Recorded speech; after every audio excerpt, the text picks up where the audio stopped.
Is alcohol a disease and why?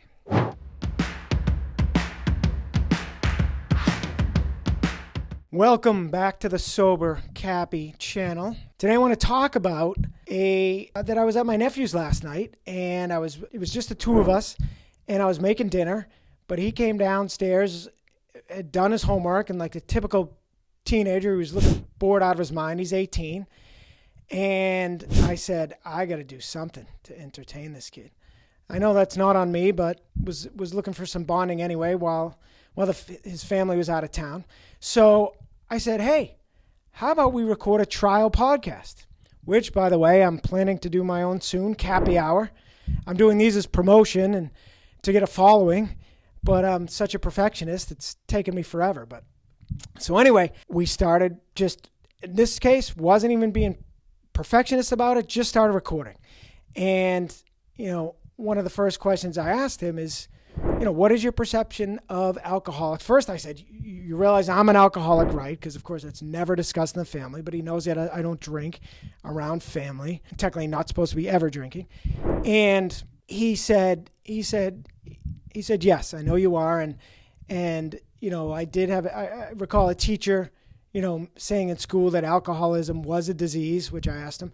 And, I said to him, how did you view alcoholics, just as weak people lacking willpower or what? And he said, no, I know it takes much more than willpower. I know you process alcohol differently, and that it is a disorder.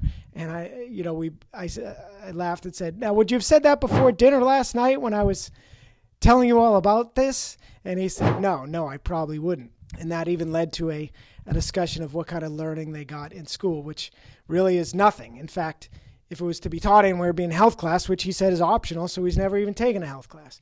So, but it got me into this topic of, is alcoholism a disease? Because I think there's a lot of people who don't consider it such.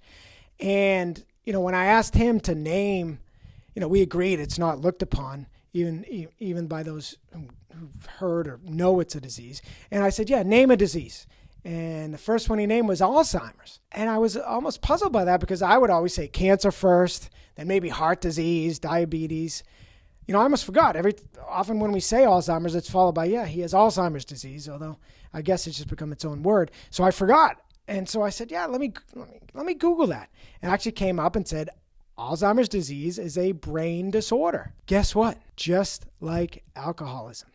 It's a chronic disease of the brain that, so I started to Google it and it said, severe substance use disorder, another name for alcoholism, happens when a substance use becomes uncontrollable habit that hurts your day-to-day life, showing up as struggles at work or in school, conflicts with relationships, legal or money problems. Now that alone, I wasn't crazy about, because to me, there is a big confusion between an addiction and what I consider this, which is a disorder. This is a brain disorder.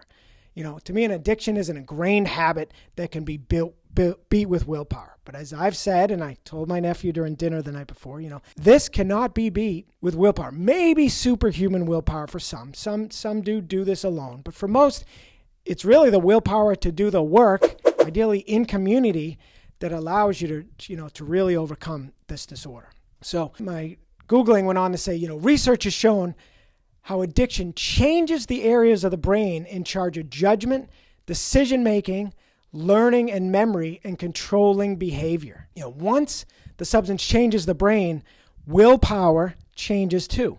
If you try to quit using substances, your brain tries to protect you from the pain and intensity of withdrawal symptoms. Addiction fuels your brain's response to do whatever it takes to stop the cravings and discomfort. This can mean the overruling the will to just say no by taking a drink or using a drug. And I've always said that for us, those with the disorder, this is a true survival mechanism.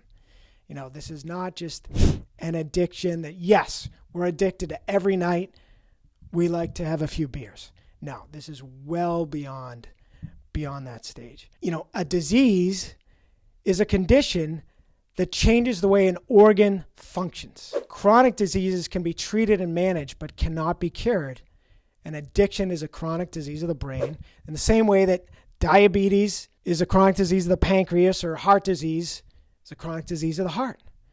But it's amazing, going back to the Alzheimer's analogy, everybody's got tremendous sympathy and empathy for somebody that's got Alzheimer's, but most lack that for those of us with alcoholism. And I find that absolutely fascinating, and it blows my mind how much more research has to be done. I mean, even saying to my nephew, so you know I'm an alcoholic, right? I mean, it felt so dirty, if you will. I mean, it really is a dirty word. A lot of my people do not like to be called it. I like to say I'm a retired alcoholic, because to me, an alcoholic is someone that pretty much knows they've got a problem, but doesn't take responsibility for it and doesn't do the work to try to overcome it. I'm doing all that, so I just say I'm sober, but I will always have the disorder, as I just explained. And I talk about, it's essentially, for us, it's a voice. It's a voice of the neural pathway we built up that says alcohol is the answer to everything, and that never goes away. It shrivels up, it gets weaker every day that we don't drink, we get stronger, but it never goes away. So, again, that led to the whole education thing. We got talking about, to me, this needs to start in schools. Everybody should be taking health, as well as a lot of other practical courses. This is why I don't have children, because one of many reasons, because I would be completely all over the education system and all the impractical classes they teach. And, one of my favorite memes had to do with, saying, oh, I'm so glad I learned parallelograms. They'll come in real handy come parallelogram season. The joke being, it'd be nice if we learned about taxes to help us out during tax season. But anyway, my take is I would love to come up with a curriculum, and please contact me, anyone that's interested in helping, for alcoholism to be taught in schools. How this is a disease and the dangers of drinking alcohol, how it is essentially poison. It's ethanol. I didn't realize, actually, my nephew and we were talking about, ethanol and what percentage of ethanol is in there. And because I was, we basically Googled it, and ethanol actually corrodes substances like metals. And it never hit me that the ABV, the alcohol, beverage volume or whatever, that the percentage of alcohol, is ethanol. So, in beer, it's about 5%, wine, it's 12%. In vodka and the like, it's 40%, some up to 50% ethanol. The same substance that can corrode metal is up to, 40% plus in the likes of vodka, which I drank daily. It's crazy. So much education needs to be done. So little is done. And even about drinking and driving, they, a lot of schools put out a wrecked car out in front, but only for a limited period of time. I was happy to hear they do a play where they play out a scenario like that, but so much more can be done. We talked about the pervasiveness of ads, making it to be a cool thing, and how there's no PSAs about taking people's keys, which is so basically unaccepted. And I think so much more could be done around that. So it's just mind-blowing to me how much more can be done.